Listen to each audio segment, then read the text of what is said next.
राधा कृष्ण दास का जन्म 1865 ईस्वी में, मृत्यु हुई थी इनकी 1967 ईस्वी में। भारतेंदु के ये फुफेरे भाई थे। काशी नागरी प्रचारणी काशी के अध्यक्ष रहे। भारतेंदु के अधूरे नाटक सती प्रताप को पूरा किया।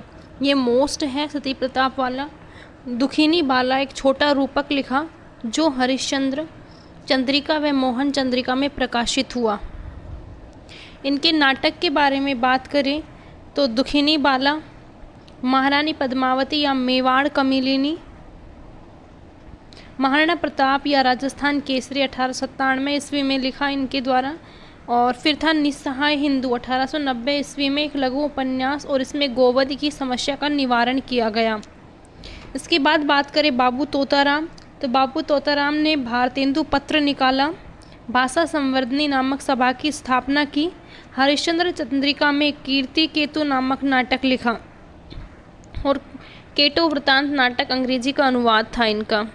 फिर इसके बाद हम बात करते हैं पंडित मोहनलाल विष्णुलाल पंड्या की। तो गिरती दशा में हरिश्चंद्र चंद्रिका को इन्होंने संभाला था और रासो संरक्षा लिखकर पृथ्वीराज रासो को प्रमाणिक ग्रंथ माना। इसके बाद भारतेंदु हरिश्चंद्र के युग के कवियों की एक ट्रिक है। भारतेंदु बद्री नारायण के साथ प्रताप के घर जाते हैं, वहाँ ठाकुर जगमोहन से मिलते हैं और राधा कृष्ण व अंबिका की लाली को बाल रूप में देखते हैं।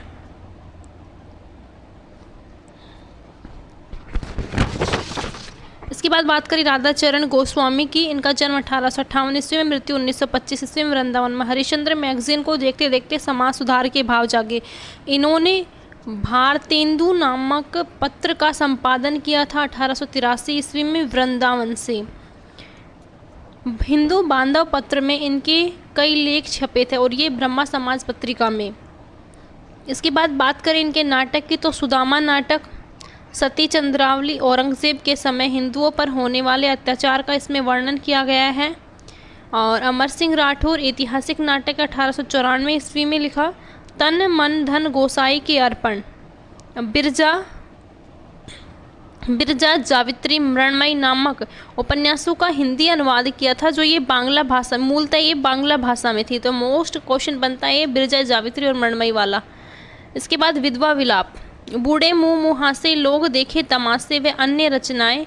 और बूढ़े मुँह मुहासे लोग देखे तमाशे में इन्होंने स्त्रीगमन बुराई का वर्णन किया। यमलोक की यात्रा इनका निबंध था। नव भक्तमाल लेकिन इनकी एक अन्य रचना थी। और ठाकुर जगमोहन सिंह का जन्म 1857 ईस्वी में विजय रावगढ़ में, मृत्यु 1899 ईस्वी में।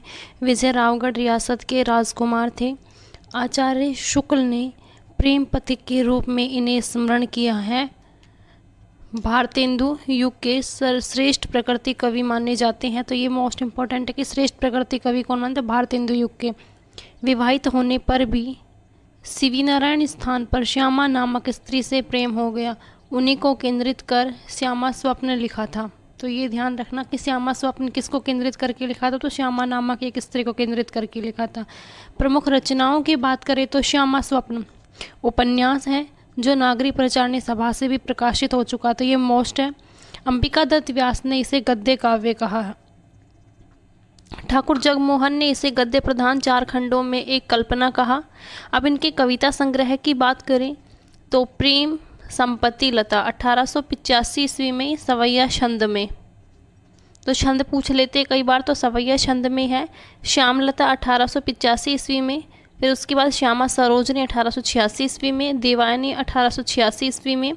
ऋतु संहार इनका एक अनुदित नाटक था। और ऋतु संहार के अलावा मेघदूत और कुमार संभवम भी हैं।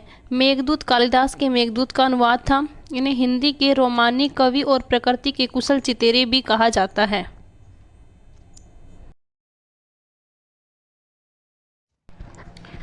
अंबिका दत्त व्यास का जन्म 1858 ईस्वी में, मृत्यु 1900 ईस्वी में हुई थी।